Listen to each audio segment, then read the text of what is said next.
ভালে লাগিল ইয়াত আহি মই এইটো আজি প্ৰথম মোৰ ক্ৰীড়া ভাৰতীৰ লগত আৰু ইয়াত যিটো ক্ৰীড়া জ্ঞান পৰীক্ষা সেইটো উন্মোচন কৰা হ'ল আৰু মই ভাবোঁ আজিৰ পৰা সেইটো মানে বহলভাৱে যিহেতু প্ৰচাৰ হ'ব চবে জানিব চবে ৰেজিষ্ট্ৰেশ্যন কৰিব এবাৰ মানে খুব ভালেই হ'ব আৰু মই মানে ক্ৰীড়া বিভাগত আছো হিচাপে তেখেতসকলক আজি পাই মোৰ নিজৰে এটা সাহস বাঢ়িছে যে যিসকলে সদায় আমাৰ মানে যুৱ সমাজৰ লগত মানে ক্ৰীড়াৰ ক্ষেত্ৰখনৰ মানে বিভিন্ন যিবোৰ দৰকাৰ আমাৰ মানৱ জীৱনটোত যিটো কাম কৰি আহি আছে গতিকে তেওঁলোকৰ দিহা পৰামৰ্শত আমি নিশ্চয় ক্ৰীড়া ক্ষেত্ৰখন আগুৱাই লৈ যোৱাৰ ক্ষেত্ৰত যথেষ্ট সহায়ক হ'ব আজি ময়ো ৰেজিষ্ট্ৰেশ্যন কৰিলোঁ আৰু নিশ্চয় মানে পৰীক্ষাৰ সময়ত ময়ো মানে পৰীক্ষা দিব পাৰিম নাই চাওক মানে সেইটোৰ দ্বাৰা এতিয়া ক্ৰীড়াৰ ওপৰতে তাত বিভিন্ন মানে আপোনাৰ কি কয় কুৱেশ্যন থাকিব তো সেই কুৱেশ্যনৰ জৰিয়তে কুৱেশ্যনে বহুতখিনি কথা এজন মানে কি কয় ইয়াত পাৰ্টিচিপেট কৰা ব্যক্তিক মানে জানিবলৈ দিব আৰু জানাৰ কাৰণেও ইচ্ছুক হ'ব আৰু সেইটোৰ দ্বাৰা খেলৰ ইতিহাস আৰু সেই খেলৰ লগত কেনেকৈ আমি লাভৱান হ'ব পাৰোঁ এই কথাবিলাক অট'মেটিকেলি যিসকলে এইটোৰ লগত জড়িত হ'ব মানে তেওঁলোকে ইয়াৰ ওপৰত জ্ঞান পাব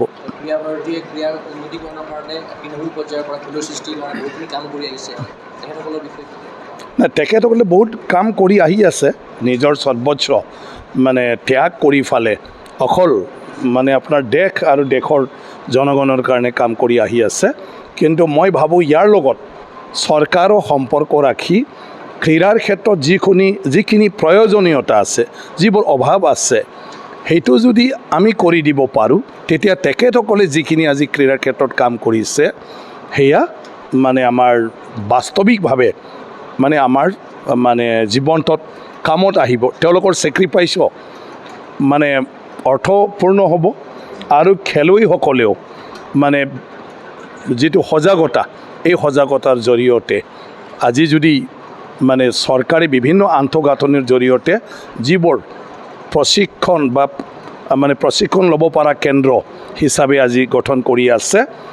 মানে সেইটোৰ দ্বাৰা লাভান্বিত হ'ব যে আমি খেলুৱৈ বিচাৰি যাব লাগিছিল গাৰ্জেন সজাগ কৰিব লাগিছিল যিটো ক্ৰীড়া ভাৰতীয়ে অলৰেডি কৰি থোৱা আছে আমাৰ এই ক্ৰীড়া ভাৰতীয়ে মূলতঃ 5টা কাৰ্যসূচী পালন কৰে গোটেই বছৰত তাৰ ভিতৰত আমাৰ ক্ৰীড়া জ্ঞান পৰীক্ষা অন্যতম আমাৰ এই ক্ৰীড়া জ্ঞান পৰীক্ষা 6 ছেপ্টেম্বৰত আজি আমাৰ এই ক্ৰীড়া জ্ঞান পৰীক্ষাৰ শুভ উন্মোচনী হ'ল অসমত আমাৰ ক্ৰীড়া ভাৰতীৰ এই যি পৰীক্ষা 6 তাৰিখে 6 ছেপ্টেম্বৰ অনুষ্ঠিত হ'ব পুৱা 5 বজাৰ পৰা বিয়লি 5 বজাৰ ভিতৰত আমাৰ বিভিন্ন কুৱেশ্যন থাকিব সেই প্ৰশ্নৰ উত্তৰ দিব লাগিব আৰু এইটো কাৰণে আমাৰ প্ৰাইজ বুলি ঘোষণা কৰা আছে 1 লাখ টকা মানে যিজন শ্ৰেষ্ঠ বিজয়ীয়ে 1 লাখ টকা পাব আৰু লগতে